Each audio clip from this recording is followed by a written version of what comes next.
Olá pessoal, tudo bom? Rogério Melfi aqui. Tô no Criptorama, evento da Bcrypto, no stand da SP Negócios, e vou bater um papo aqui com o Rossello, com o Gustavo.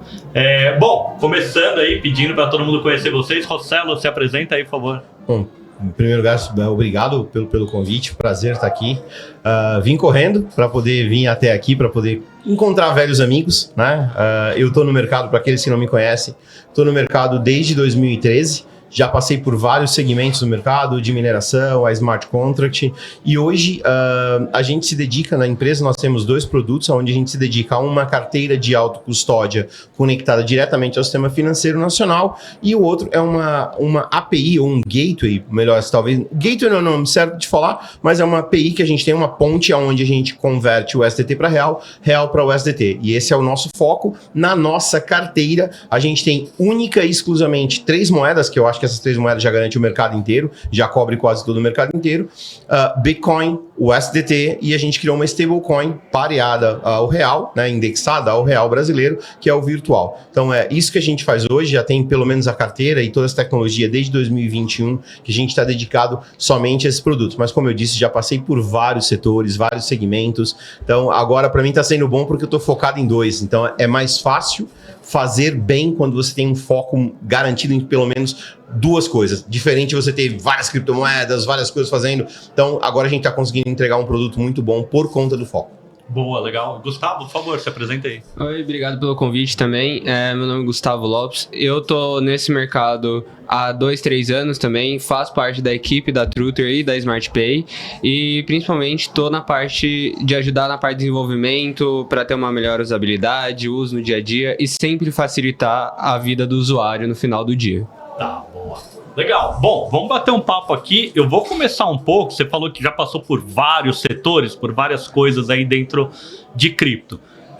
Traz uma visão dentro de você conseguir, assim, num mapa, o que é esse universo cripto, então, para quem não vê, você falou um pouco de mineração, agora com criptomoedas, o que é esse universo todo, assim? Bom, primeiro, assim, ter chego lá atrás, em 2013, né, então faz com que eu conheço várias pessoas no mercado, então eu até brinco, eu conheço o Vitalik quando ele vendia revistinha, quando ele não era o Vitalik. Né? Então eu conheço caras do mercado quando não eram esses caras do mercado. Hoje é muito mais difícil falar com esses caras. Então eu tava lá atrás, eu consegui passar por visões diferentes ao longo do tempo, como por exemplo mineração. Nós construímos na América Latina a maior mineração da América Latina em 2015. A gente era um dos maiores mineradores do mundo naquela época. E era completamente artesanal, enquanto você via pessoas ali, mas até então é engraçado, eram poucas pessoas no mercado, a gente falava de Bitcoin, todo mundo olhava com a gente com cara assim, peraí, algo de errado ali, a gente tinha um pouco, beirava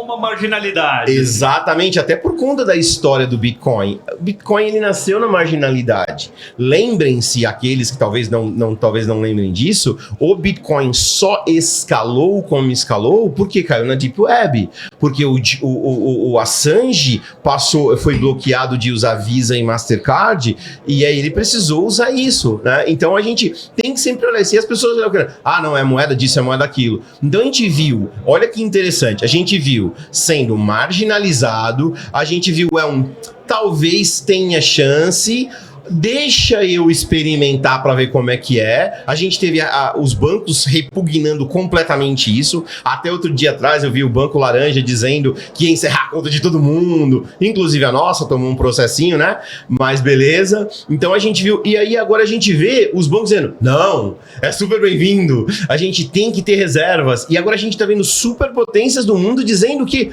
temos que ter reservas de Bitcoin. Então a gente viu a tecnologia, eu vi a tecnologia ao longo do tempo crescendo. E aí aquilo que tu me perguntou, né? Eu tenho uma visão bem direta. Será que, quando me perguntam, cheguei muito tarde? De jeito nenhum, cara. O navio nem tá pronto ainda. Imagina se falar, será que eu perdi isso? Não perdeu, tá só começando. Agora que a gente tá vendo as pessoas falarem em reservas, os bancos falarem que quem tem que ter o ETF, então tá só começando. Tem muito mais ainda para crescer? Sem dúvida nenhuma. Mas apesar de eu ser um Bitcoiner, não sou maximalista, eu acho que tem espaço para todas as moedas no mercado, mas eu ainda acredito que o Bitcoin vai dominar. E para aqueles que, de repente, se perguntar, será que eu perdi o bull run? É matemática. São 21 milhões, dos 21 milhões, 6 milhões já foram praticamente perdidos. A gente tem 15 milhões em circulação. 15 milhões para a humanidade? Vai ter que aumentar muito esse preço. Então, realmente, eu acredito sinceramente que tá só começando. Quando as grandes instituições entrarem, o bicho vai pegar. Legal. E Gustavo, você tá 2 anos e pouco aí que você comentou, mas tá respirando criptomoeda, criptoeconomia há bastante tempo, né? Qual que é a tua visão disso, de mercado? Como é que estamos aí? Cara, seguindo um pouco o que o Rossello falou, como ele disse, no começo eram só eles, estavam desbravando a floresta inteira, construindo os barcos, testando os barcos diferentes, e eu penso que daqui pra frente, principalmente pra mim, daqui pra frente vai ser onde o barco vai começar a andar. Que agora, como ele disse, parte de instituições, grandes governos, regulamentações vindo, tudo em pró à usabilidade no dia a dia e também as grandes questões da reserva e da segurança e da energia que é necessária para fazer tudo isso acontecer, agora estão sendo centradas, né, nesse mundo, principalmente por conta da segurança que esse mercado traz. E eu penso que daqui para frente, eu acho que o ponto que o trem vai começar a andar e o barco também, e as pessoas podem perder é agora. Até agora tava dando espaço, tava vindo, falar, vem, ajuda a construir. Agora vai ser onde o pessoal vai começar a andar e vai começar a corrida. Boa. E daí a gente traz isso, pensando no momento Brasil, e você está acompanhando o mundo, você pode trazer também essa visão, mas a gente está muito forte em, cada vez mais, isso vai ficar muito próximo do sistema regulado, né? Então, assim, regulação de VASPs, enfim, empresas que vão ter custódia e comercialização de criptoativos, DREX, uma criptomoeda não, mas uma plataforma de moedas digitais, enfim, do Banco Central. Então, como é que você está vendo esse movimento Brasil e talvez até mundo de se aproximar desse ecossistema? E até uma pergunta, assim, de visão.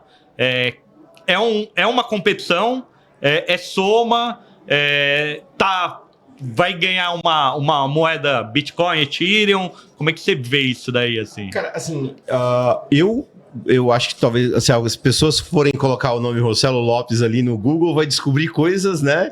De eu ir no Banco Central, camiseta escrito Fuck the Banks. Eu bati de frente com todos os bancos, bati de frente com o regulador. Mas eu cresci, eu era só o Gustavo revoltado, entendeu? E uma curiosidade. 10 anos, 10 anos atrás, jornada, exatamente, assim, né? Então, até uma curiosidade para a audiência, eu acho que esse é o primeiro podcast onde tem pai e filho, apesar dele me chamar de Rossello, né? Porque, afinal, aqui é mais trabalho do que uma coisa pessoal, mas o Gustavo é meu filho, já tá nisso há um bom tempo. Mas, assim, eu era aquele moleque revoltado mesmo lá no começo, eu era bem revoltado. Então, eu bati de frente com todo mundo. Mas eu aprendi uma coisa, se esses caras não jogarem o jogo, é o jogo de um time só. Não dá pra você entrar lá no Maracanã só com um time. Você tem que entrar no Maracanã com um juiz, com outro time adversário, com a bola, com a torcida. Porque se não tiver, não tem jogo. Então, se a gente quer que isso escale, eu aprendi, tem que ter o jogo. E tem uma coisa que é muito importante, hoje mesmo, uma das pessoas vai me perguntar, pô, Rossello, mas poxa, não tem como eu comprar criptomoeda sem KYC? Se você estiver comprando hoje criptomoeda sem KYC, você está correndo um risco lascado. É um baita risco, porque quem tá te vendendo sem KYC pode estar vendendo para um traficante, pode estar vendendo para um terrorista. E você vai fazer parte dessa mesma quadrilha. Não tem conversa. Então, eu aprendi que precisamos realmente falar com as instituições financeiras. Precisamos unir isso. E aí vem de encontro aquilo que nós já estamos fazendo, que a gente já vem desenvolvendo em parceria com o Tether, com a Blockstream, que é o quê? Tá legal, que tu perguntou, o Banco Central é um concorrente? Não, de maneira nenhuma. Eu acho que ele vai muito mais ajudar esse mercado do que atrapalhar, porque as pessoas conhecem o Banco Central, confiam no Banco Central. Aí ele vê uma tecnologia. É meio que similar? Sim, na verdade é similar porque o Banco Central está tentando ser similar ao que já existe. Legal, é né? isso. Então, legal. Então eu vou usar porque é muito parecido. Então, acho que vai ajudar bastante. E outra coisa, essa parceria que tem Tether, SmartPay, a Blockstream, que a gente vem conversando, a gente vai tentar trazer para todos os bancos digitais uma carteira de USDT direto no banco, com privacidade, coisa que até agora não tinha sido resolvido, e com a Blockstream a gente conseguiu resolver isso. Então eu acho que essa nova fusão, blockchain, bankchain, regulador, eu acho que realmente vai dar muito sentido e é uma coisa muito importante que talvez o Gustavo vai falar melhor do que eu, porque é a área dele. Eu acho que isso vai trazer mais pessoas para o mundo de criptomoeda. Porque se a gente tiver num ambiente onde o banco digital, se lá no banco roxo tem lá uma carteira de USDT e eu tenho a transparência e a segurança de eu mandar o USDT da minha carteira para uma outra carteira e ninguém vai ver meu saldo, então peraí, então eu posso usar o USDT. Porque de repente eu vou carregar um cartão com um USDT.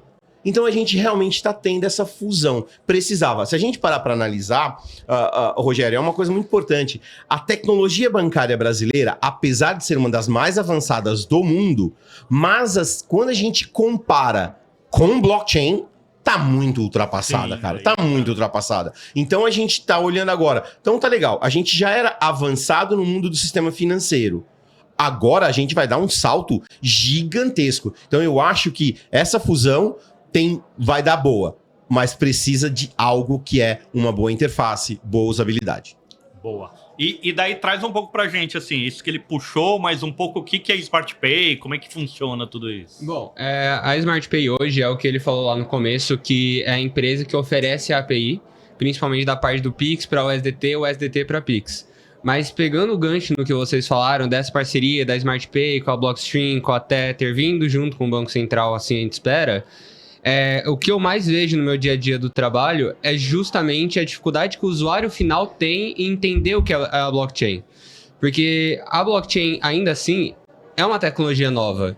E o salto de tecnologia que nós teremos daqui para frente, ainda mais com IA e tudo mais, vai ser um salto muito maior do que da era 2000, que é o começo da internet. Sim. E é uma adaptação difícil de ser feita para o usuário final. Então eu vejo essa nossa parceria, principalmente tendo esses 3 instituições, a Smart Pay, a Tether, a Blockstream, especialistas em blockchain, fazendo parcerias com os bancos digitais que são a nova, né, do mercado financeiro, que revolucionaram o mercado financeiro aqui no Brasil, fazendo essa junção e integrando a blockchain dentro desse sistema, vai ter um salto tecnológico ainda maior. Não só financeiro, que o Brasil já domina o mundo, né? Mas também tecnológico, de privacidade, de segurança, em todos os aspectos possíveis, eu vejo.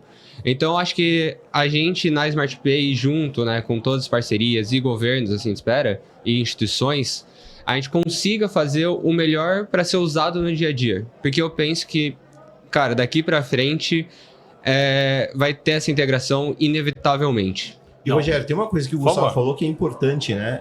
Em termos de segurança e até mesmo para um banco digital. A gente vê no mundo regulado uma questão principalmente para banco, né? Quando eu estou depositando dinheiro, tá lá sobre custódia do banco. E se a gente fizesse algo híbrido? Peraí, tá bom, o banco ele tá me dando uma plataforma onde eu posso ter a minha carteira de USDT nessa plataforma, mas a chave privada é minha, é do Rossello. Tá, então o banco não precisa se responsabilizar mais por esse dinheiro. Por quê? Porque esse dinheiro é responsabilidade do Rossello. Mas o banco pode oferecer serviços de DeFi, pode oferecer serviços de guarda de chave privada. Sim. Ele está prestando um serviço para quem quiser. Olha, eu quero que você guarde de forma criptografada, que se amanhã o Rossello morrer, o Gustavo pode ir lá com o testamento e falar, sou herdeiro do Rossello, ele tem aí a chave privada com vocês, tá aqui o documento, eu quero a chave privada. Porque isso hoje, que é o que o Gustavo mais fala, a gente tem que resolver essa questão das 12 palavras, cara. Não tem sentido um negócio desse.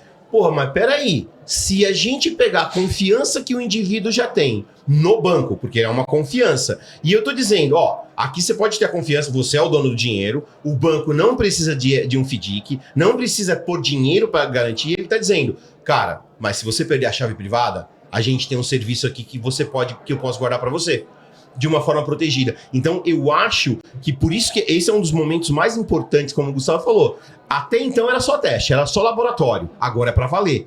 E agora no para valer, a quantidade de serviços que poderão ser prestados tá só começando. Então para você que acha, não, entrei muito tarde, entrou nada, cara. Agora que é a parte legal da festa. Boa, legal. O que eu acho, o que eu sou mais apaixonado na blockchain, principalmente quando ele me introduziu, é o que eu falo bastante para quase todo mundo que eu conheço. Na blockchain, eu sempre foquei no começo no mercado virar a economia, igual todo mundo, né? Porque é o que dá dinheiro. Só que o que eu mais vejo interesse, que eu mais sou apaixonado, é essa questão da descentralização dos dados. Tá. Hoje tudo é dado, então... Show. Vou até aproveitar isso aí, Gustavo, assim, a gente falou um pouco aqui de Web 1, Web 2, Web 3. Putz, Rossello, a gente viu essa Web 1 começando, Web 2 e agora daí já tem 5 anos, se não mais, a gente começa a falar de Web 3 que está surgindo, que ainda não vive. Você já num mundo onde sempre esteve conectado, então já na Web 2, já vivendo em redes sociais, tudo isso, e esse nascimento da Web 3. Qual a tua visão dentro disso, dessa descentralização de dados? Então, a confiança que eu tinha para depositar todos os meus dados, todas as minhas informações numa instituição, e de repente sua geração já falando, não, eu preciso descentralizar, eu tenho que ser responsável pela minha guarda e tudo mais. Essa mudança social, essa mudança econômica, tecnológica, como é que você vê tudo isso daí? Assim? Eu vejo como um futuro promissor, que, cara, é uma coisa sem barreiras e o poder da escalabilidade é muito maior. A sua liberdade que você tem, o poder que a sua imaginação vai poder atingir é muito maior. Porque, cara, hoje a gente ainda, às vezes, é muito refém de sistemas centralizados. E com o poder da blockchain, da gente descentralizar isso e descentralizar essas responsabilidades em pequenos pedaços, é o que eu falo bastante, o que ele me ensinou bem. Você tem uma grande ideia, legal, divide ela em pequenas ideias e vai executando as pequenas ideias que vão ser mais rápidas de ser executáveis. Então eu penso a questão da descentralização a mesma coisa. Tá. Eu tenho uma coisa centralizada gigantesca. Quanto mais eu descentralizar, maior o poder de execução daquilo. Muito, isso que ele falou é super importante, né? E a questão de Web3 agora. Muita gente não para pensar uma coisa, o quão vai ser importante a questão de Web3 e principalmente stablecoin nisso. Muita gente não para pensar. Então, eu quero comprar tal coisa. Pô, tem que colocar meu cartão de crédito, dados pra caramba. E se clonarem o meu cartão? O Brasil é campeão de clonagem de cartão, sim, né? A gente sabe disso. Golpes, fraudes. Mas no final das contas, o usuário ele tem a dor de cabeça de ligar na administradora para resolver. O lojista tem a dor de cabeça do prejuízo. Porque quem fica no prejuízo sempre é o lojista. E aí você começa a colocar seguro, você começa a colocar um monte de coisa e um monte de validações, isso e aquilo, lento, caro, tá certo? No final das contas não é uma boa. O Web3, imagina você poder conectar, vamos lá, você tem um aplicativo, agora vamos falar do banco laranja, vai, ou do banco vermelho, que eu não falei dele ainda, do banco vermelho. No aplicativo do banco vermelho você tem o conectar carteira.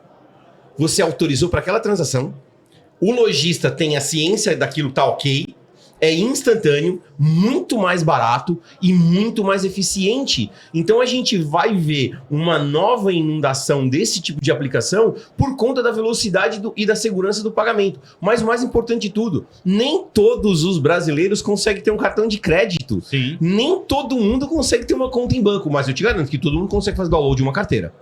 Então, Apple e toda essa raça, cara, vocês estão perdendo tempo. Já deveriam estar começando a discutir o Web3. Mas a gente sabe que, como o Gustavo falou, uma coisa grande, a velocidade de movimentar é muito lenta. O pequeno, muito mais rápido. Então, as ideias pequenas e menores, eu tenho uma puta ideia de me tornar um marketplace gigantesco. Vou começar a vender camiseta, então. Só camiseta, porque é mais fácil. Então, quando você deixa pequeno, ou uma empresa pequena, então, startups de plantão, é a hora de vocês. Vocês não precisam ter conta em banco mais, cara. Vocês não precisam mais ir lá pedir, pelo amor de Deus, para receber o cartão. Então, vocês têm segurança, velocidade e tem um dinheiro instantâneo. Então, real-time payment é algo que a gente vai realmente ver agora. Até então, era só laboratório. Então, a gente vai ver a Web3 que tá vindo, tá só começando. Mas quem mais vai usar o Web3, acreditem, são as empresas que vendem Mercado Livre e companhia limitada. E agora, o mais novo do mercado, que é um problema social, a gente entende, são os sites de aposta. Esses caras, quando entenderam o Web3, vão cair de pau em cima. E a gente sabe de novo, o que movimenta geralmente? Aonde tem a maioria das pessoas. No Brasil agora, o que se mais fala? Apostas. Então, quer dizer, esses caras, quando implementarem o Web3, vão dominar de uma maneira gigantesca. Mas tudo isso também tem um lado positivo. Faz com que novas empresas desenvolvam melhores soluções. Sim, sim. E daí, até pensando nesse caso aqui rápido de apostas, realmente, se é um smart contract, se é um negócio, pode trazer muito mais segurança para o apostador e tudo mais dentro Auditoria. disso. Né? Eu acho muito mais fácil. Cara, pra mim é o negócio que a Web3 vai trazer, vai ser um poder de automatização de tudo. Cara, hoje, lá na empresa, a gente tem tudo automatizado os pagamentos. Hoje, a gente paga salário automatizado. Assim que o cliente já paga, separa ali o valor aqui, final do dia, paga, explita para todo mundo. Então, a responsabilidade, auditar, que foi o que o Rossello falou agora, vai ficar muito mais fácil, porque a gente consegue pegar toda a parte que tem que ser auditada, mandar para uma carteira específica e falar, auditor, tô aqui, ó, tá tudo aí para você. E tá tudo na blockchain, cara. É isso aí, já tá num blockchain, livro aberto. Tá assim. num livro aberto e pra sempre, né? O que acontece se amanhã alguém vir comprar a Smart Pay, o Gustavo compra a ilha dele, eu compro a minha ilha, a gente fica brincando entre ilhas, mas Próxima. É próxima, assim, e é mais... Não precisa mais de Smart Pay. Fechou a Smart Pay. O dado tá registrado eternamente. Então, imagina de novo. Vamos dar o exemplo. Eu duvido que se alguém for buscar os dados das transações do Banco Nacional, se vão achar. Não vai ter. O do Banco Santos. Contábil de 20, 30 anos atrás e tudo mais. Mas na blockchain tá lá pra sempre, né? Uma coisa que eu acho legal, pegando isso daqui que ele falou, se a Truther ou a SmartPay fechar, o seu dinheiro continua lá na carteira, porque tá na blockchain. A chave privada é sua. Então, você não fica preso a gente. Por algum acaso do mundo, a Sparta a gente quis vender. Tá bom. Seu dinheiro, você pega a chave privada, vai em qualquer outra carteira, pronto. Seu dinheiro tá lá, porque tá na blockchain.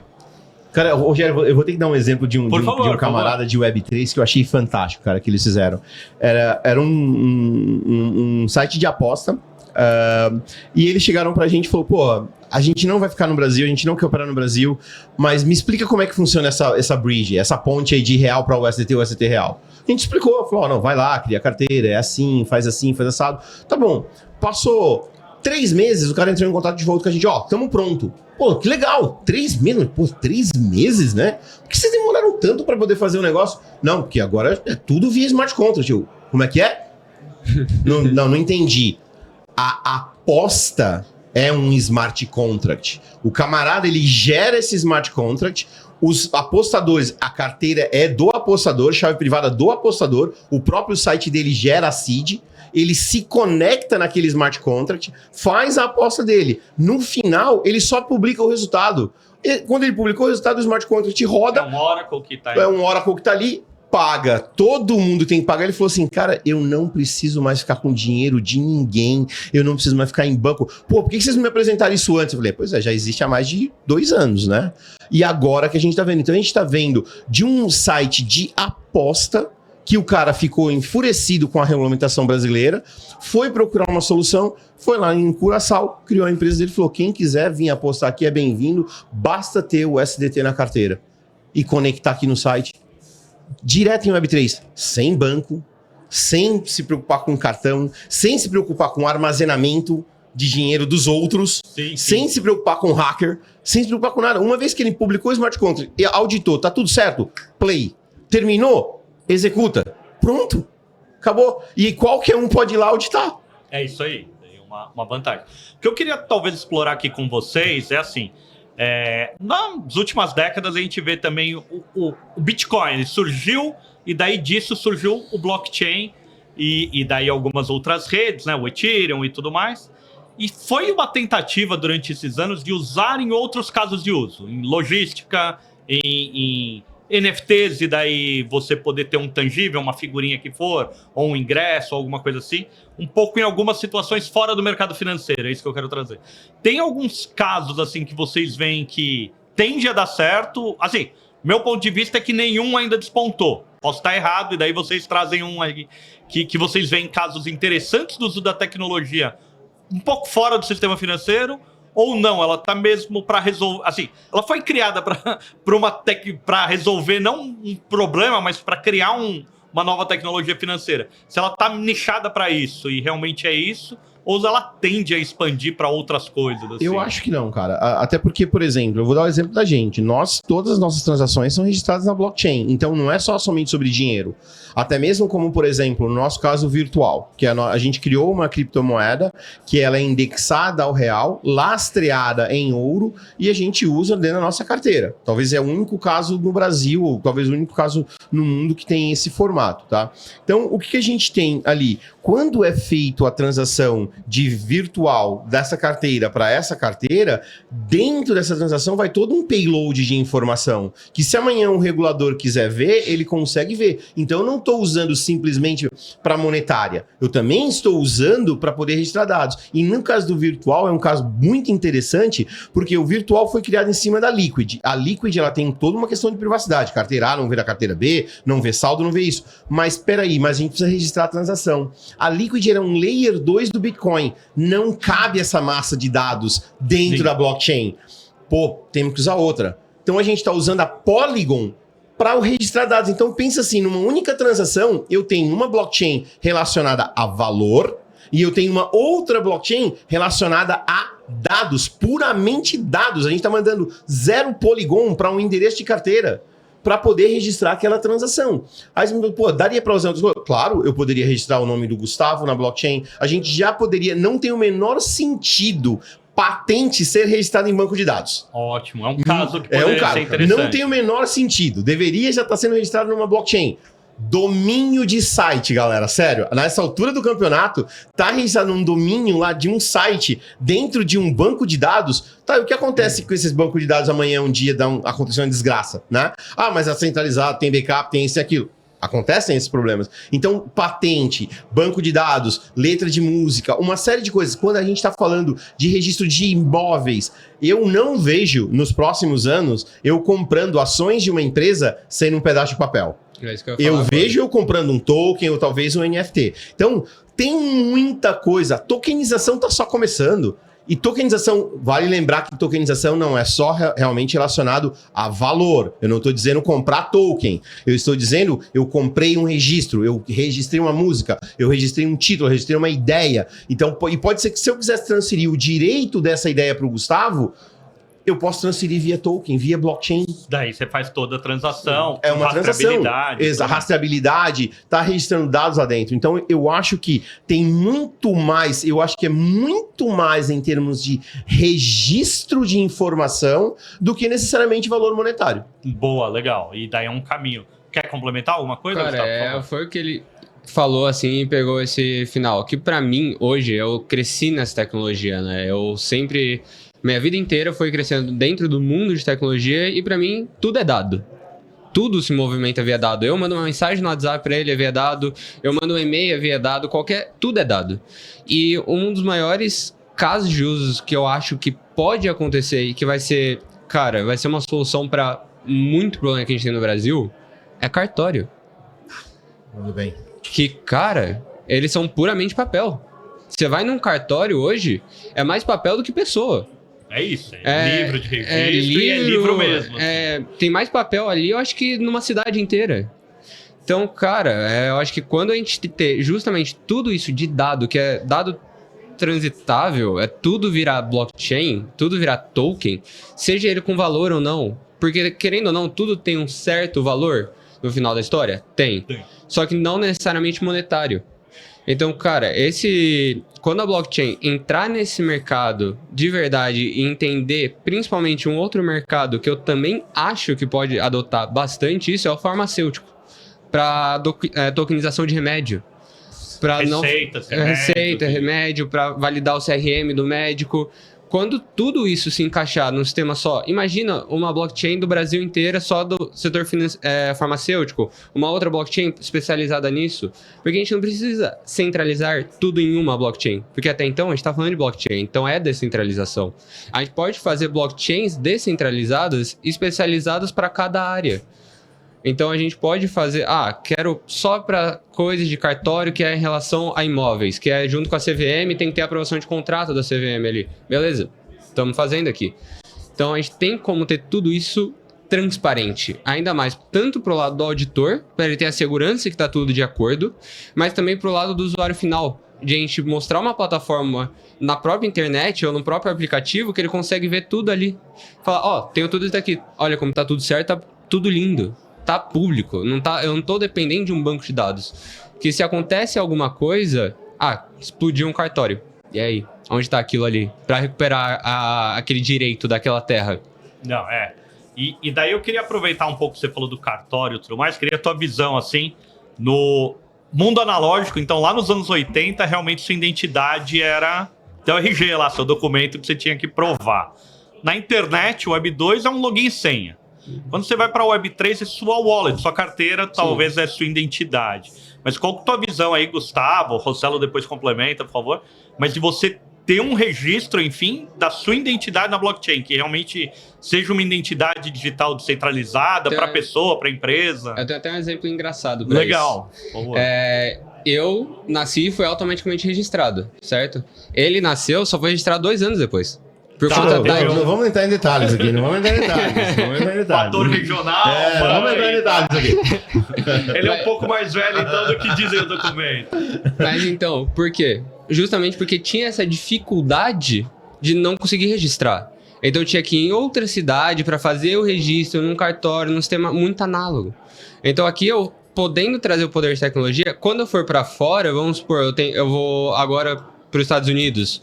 Eu vou lá, eu dou a entrada nos Estados Unidos, faço ali meu registro com a minha carteira, com a minha identidade ali, eu tenho meu visto ali. Na hora de eu dar a saída, eu dou a saída usando aquilo e toda a parte de taxa daquele país já é isenta ali. Então eu tenho esse poder aqui na blockchain. E aqui eu consigo ter uma comunicação, porque eu acho engraçado, né? Depois que veio o Web 2, falaram, o mundo está globalizado. Até a página 2. Sim. Porque comunica um com o outro para ver se é rápido. Faz uma transação de Swift aqui, que é o mais comum. Vê se é rápido. Não, então, não é. Não é. A blockchain, ela permite essa página 2 ter uma realidade. Você vai falar, agora a página 2 existe, ela tem como. É só juntar as pessoas que querem fazer, que é regulador, auditor, governo, pessoas que entendem da tecnologia, juntar e falar, vamos virar globalizado de verdade agora? Eu acho que a blockchain vai trazer esse poder da globalização de verdade. Pô, Rogério, o Gustavo deu um exemplo fenomenal, né, cara, de passaporte. A gente chega no país, o cara carimba. Tem alguns países que já não carimbam. Que não carimba e até é ruim, nostálgico, né? Eu queria o carimbo. Eu queria o carimbo, né? Recentemente a gente foi pra Argentina, o cara não carimbou. Eu falei, porra, mano. Mas era legal, né? Mas se você ganhasse um NFT de cada país que você frequenta... Pô, que legal, cara. Já imaginou você ter a sua carteira ali e você chegar no país, simplesmente você lê um QR Code, faz o handshake ali com o smart contract, você já recebe ali o NFT do país que você visitou, já vai direto para tua carteira. E o Gustavo deu um exemplo, a gente não pode dizer aonde vai ser usado isso, por questões contratuais, mas o Gustavo deu um exemplo claro. Se eu chego naquele país, registrei, fiz o handshake com a minha carteira, e quando eu for embora do país, que eu precisar fazer meu tax back, eu disse, tô indo embora. E automaticamente tudo que eu gastei naquele país que foi pago com o SDT volta instantâneo, sem eu precisar apresentar o produto, sem eu precisar dizer onde foi, quando foi, mostrar a nota. Já tem as políticas, isso aqui foi consumo, isso aqui é bem, isso aqui é não sei o quê, então tá nessas regras, já segue. Tá naquela regra. E aí o legal é que foi tudo baseado realmente no meu endereço de carteira, né? O exemplo que o Gustavo deu é perfeito porque é eu chegar no país, fazer o handshake, o cara consegue ir na blockchain e olhar todos os meus NFTs dos países que eu visitei, consegue olhar tudo. Então, peraí, seu Rossello, você passou pelo Irã, depois você passou pela Venezuela, por Cuba. Tá fazendo o que aqui nos Estados Unidos? Algo tá errado, né? e não dá pra apagar, não dá pra chegar na imigração de Cuba e falar, viu, não bota o cara... Não registra. Não registra, porque banco de dados, galera... É manipulado. É manipulado. Se alguém chega pra mim, não, mas cara, não vai corromper. Vai corromper. Seja corromper por corromper mesmo tecnicamente, ou vou chegar pro administrador do banco de dados e falar assim, tá aqui 10 milhões, tira meu nome do banco de dados. É isso aí, apaga ou insere lá com outra data, com qualquer outra coisa. Com outro nome. Blockchain não tem disso, né? E até fica assim um desafio, né, que a gente fala de NFT e tudo mais, fica até um desafio pra Caixa Econômica Federal. Bota a Mega Sena na blockchain. É aí, auditável, 100% auditável, os dados vão ficar sempre lá os dados, não precisa nem da máquina negocinho que gira lá a bolinha. Você pode usar o número do bloco para poder fazer isso, né? Então a gente está vendo o poder que a blockchain tem é muito grande. Agora a gente precisa entender será que alguns governos vão querer esse tipo de coisa? A gente vê a indústria privada, a iniciativa privada dizendo o seguinte, eu quero porque eu quero me proteger. Porque ele sabe que se ele não fizer a coisa certa, vai arder no dele. Então eu acho que para a iniciativa privada, blockchain é o que tem de melhor. Para alguns governos, é o que tem de pior.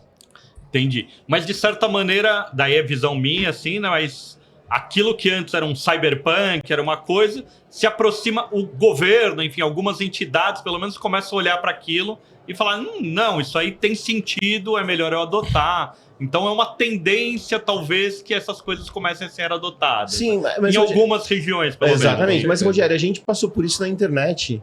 A internet, quando surgiu, era coisa de, tá jogando, era pornô, era crime, era isso. Cara, eu escutei da minha mãe falando o seguinte, menino, desliga esse computador porque a conta de telefone vai vir exorbitante. Vai arrumar alguma coisa que vai trazer um benefício pra tua vida. Por isso que eu escutei da minha mãe, que a internet era mal, que aquilo ia me viciar, que aquilo era pra isso que servia. E aí, como é que a gente vê a internet hoje? Grandes corporações precisando cada vez melhor. Então a gente já tá vendo isso. Então, blockchain, essa tecnologia toda, era ruim. Pode ser. Olha, vale a pena. Precisamos. É algo que realmente mudou muito, né? Sabe uma coisa que eu acho que posso trazer até para a próxima discussão que a gente pode ter aqui é sobre a questão de escalabilidade da blockchain. Que de poder computacional que a blockchain tem hoje, para transacionar o volume de dados que tem mundialmente, a gente não tem a blockchain perfeita com a mesma velocidade e eficiência. Mas uma coisa que eu agradeci muito que veio nesse ciclo é o ciclo da IA. Tá. Porque o poder computacional que a IA forçou a ser obrigado a ser criado, quando a IA virar cotidiano e sair esse hype da IA, essa tecnologia vai ser voltada para a blockchain. E quando for voltado para a blockchain, não vai ter só a IA facilitando o uso, porque qualquer pessoa leiga é só fazer um prompt ali, ó. Como que é isso? E vai estar tudo lá. Quantos países o Rossello já visitou? Todos os NFTs dele. Então vai ser, quando juntar o poder da tecnologia da IA junto com a usabilidade dela numa blockchain, aí daí pra frente vai virar o dia a dia. Não, boa. Eu acho até, eu culpo um pouco, culpo não, no bom sentido, mas assim, esse boom de IA que a gente tem hoje, eu acho que foi muito por causa da mineração de criptomoedas e tudo mais, assim. Primeiro começou tudo no game, então os molequinhos que ficavam jogando forçaram Nvidia e outros players a fazer placa melhores, então tem que agradecer todo mundo que é game, pra gente ter a IA que é hoje. Vieram os mineradores aí forçando tecnologia, até um cara falar, nossa, essa placa é barata o suficiente, eu consigo rodar aquele algoritmo que eu pensei há 30, 40 anos atrás para fazer o IA funcionar. E hoje a gente tem esse poder todo de ChatGPT e etc. Lógico, outras evoluções tecnológicas já, mas assim, porque forçou essa indústria a criar uma coisa que minerasse cada vez mais eficiente economicamente, com energia, com poder computacional e etc. E daí o que você falou é que isso daí vai voltar, depois desse grande boom de IA, vai voltar para cada vez mais ter poder computacional. Porque até a máquina de lavar vai ter uma IA daqui a pouco. E tem uma curiosidade para toda a galera aí que está acompanhando, tá?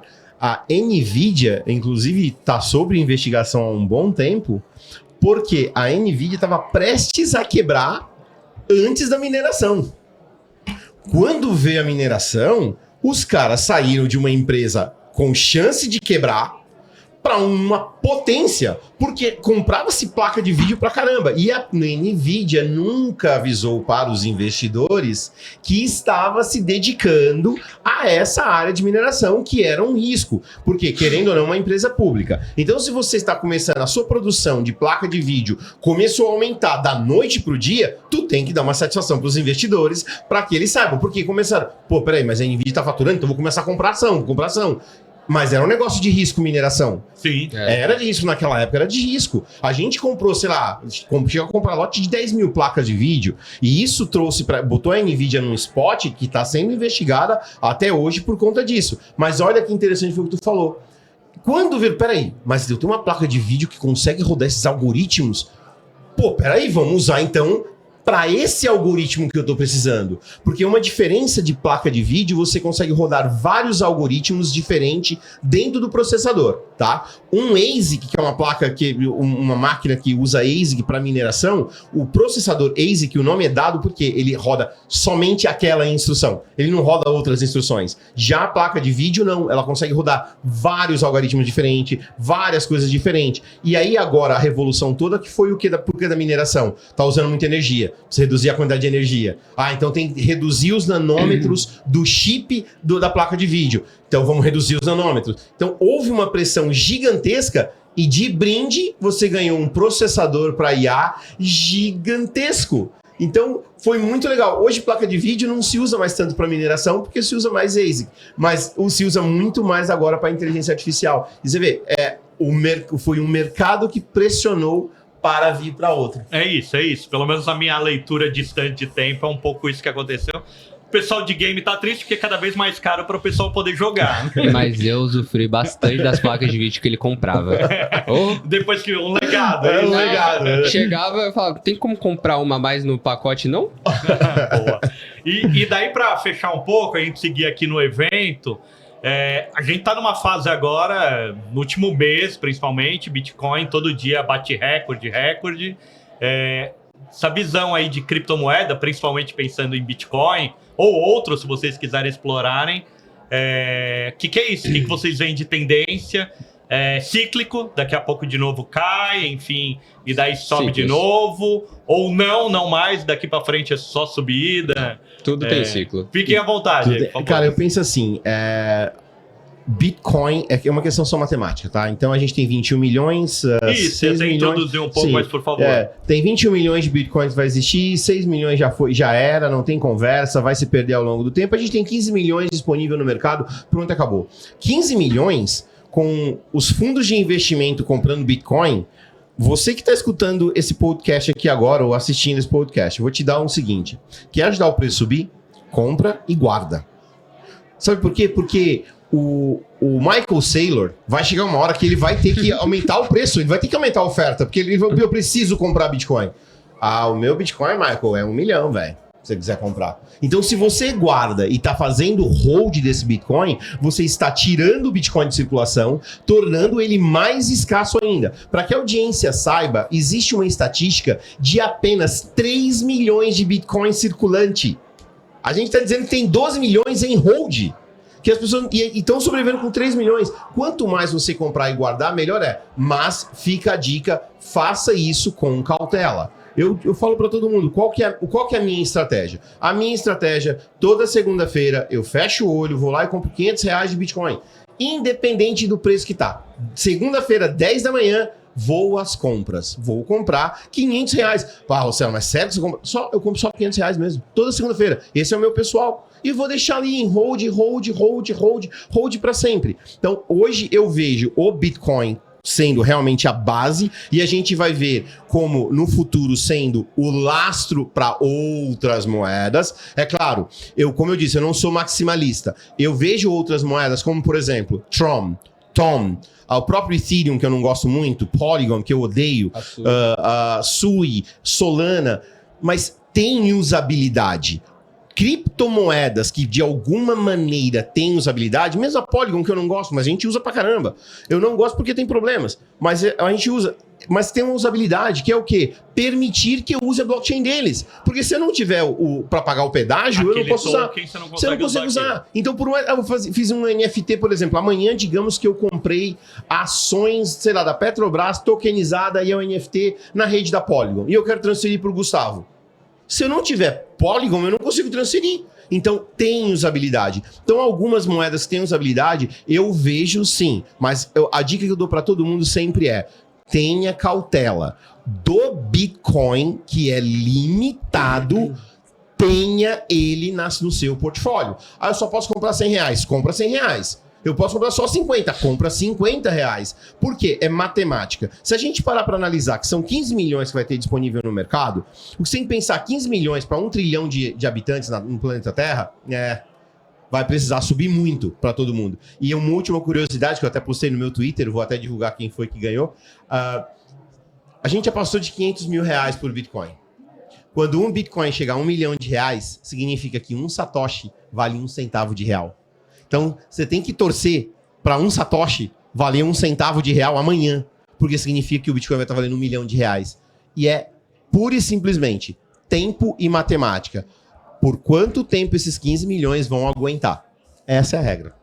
Boa. Gustavo, por favor, assim, você pode complementar disso ou tua visão aí? Cara, eu sou um pouco mais novo, né? Então eu tenho eu posso arriscar um pouco mais. Sim. Mas essa é a regra do Bitcoin, eu fui bem educado. Compro, não toda semana, eu compro todo mês. Mas eu compro todo mês o Bitcoin, não vejo preço, só compro. E cara, pra mim o Bitcoin eu não vejo como investimento. Pra mim eu vejo o meu Bitcoin como segurança mesmo. Porque querendo ou não, por ele ser desinflacionário, não pode inflacionar, é uma moeda forte. Se dá uma crise global, ele continua lá. Então eu compro ele por proteção. Mas eu sempre tenho uma reserva de valor nele. É a minha reserva de valor que, entre ter em Bitcoin e ouro, um é divisível.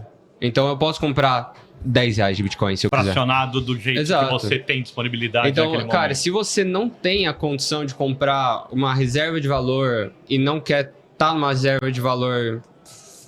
Pode falar que é falso ou real? Pode. É você que tá falando. Uma reserva de valor falsa em real, você pode comprar R$10 em bitcoins. Então você pode comprar pequenas frações e se protegendo. Mas em geral do mercado de cripto, tudo é ciclo. O Bitcoin pode ter matematicamente comprovado que vai continuar, mas ele vai ter altas e baixas. Ele continua sendo um ativo volátil. Tem que ter um pouco de coração às vezes, porque tudo é ciclo. Mas assim, se for querer entrar nesse mercado pelo dinheiro, vai para as altcoins que tem usabilidade. Mas sempre lembre, tem ciclo. Boa, legal. E, bom, fechamento, se vocês quiserem dar um recado final, falar alguma coisa, eu agradeço já aqui a participação de vocês. Muito bom esse papo, mas por favor aí. Super legal. Obrigado mais uma vez. E galera, a gente criou, né, um aplicativo, chama Truther. O Gustavo é o que mais briga pelo aplicativo ir para a galera. E recomendo que é a maneira mais rápida de você adquirir a sua criptomoeda e continuar sendo o dono. Você agora ser realmente o dono. Então a gente gastou bastante tempo, a gente gastou bastante dinheiro. A parceria que a gente tem com a Tether é assim fenomenal, né? Isso que a gente está fazendo. O fato da gente abrir essa tecnologia para os bancos digitais é justamente para que isso vá para o mainstream. Então, galera, quer experimentar um pouquinho? Vai lá, baixa a Truther, ou usa, agora a gente tem a Truther na versão browser também, que é truther.pw, e você consegue já diretamente ali começar a usar. E alguém pode te pagar em reais, você vai receber instantaneamente em USDT, ou instantaneamente em virtual, ou instantaneamente em Bitcoin. Então a gente vem criando mecanismos para que as pessoas possam realmente participar. E o meu recado final é, faça perguntas. Manda mensagem para mim, manda mensagem pro Gustavo, manda mensagem pro nosso time, mas façam perguntas. Muita gente fala, porra, Marcelo, mas a pergunta é muito idiota. Então, ainda bem que a pergunta é idiota. Não seja o idiota que deixou de perguntar. É melhor que a pergunta seja idiota. Se você perguntar, a gente vai perder o tempo que for necessário para te ensinar, para você poder usar. Então, comece os seus primeiros passos, mas começa certo, sendo o dono do seu dinheiro. Ah, mas eu quero fazer trade. Aí não tem jeito, vai para uma corretora, vai para a Bitfinex, que é uma das maiores do mundo, é nossa parceira de negócio, e lá dentro você pode arrepiar. Mas lembrem-se, quando você é trade, você não tem sono, você não tem day off. É outro jogo. É outro jogo. Grandes poderes, grandes responsabilidades. Exatamente, Gustavo. É isso aí. Boa. Gustavo, seu fechamento aí, por favor. Primeiramente, muito obrigado. De curiosidade, esse é o meu primeiro podcast. Foi incrível participar. Muito obrigado pelo convite, de verdade. E como o Rossello disse, eu luto e sempre vou lutar para que a Truther esteja perfeita para o seu uso no dia a dia, cara. Se tu quer ter a sua primeira experiência ao adquirir Bitcoin com Pix, é um simples Pix, você consegue comprar Bitcoin ali e você ter a sua autocustódia, a sua própria proteção.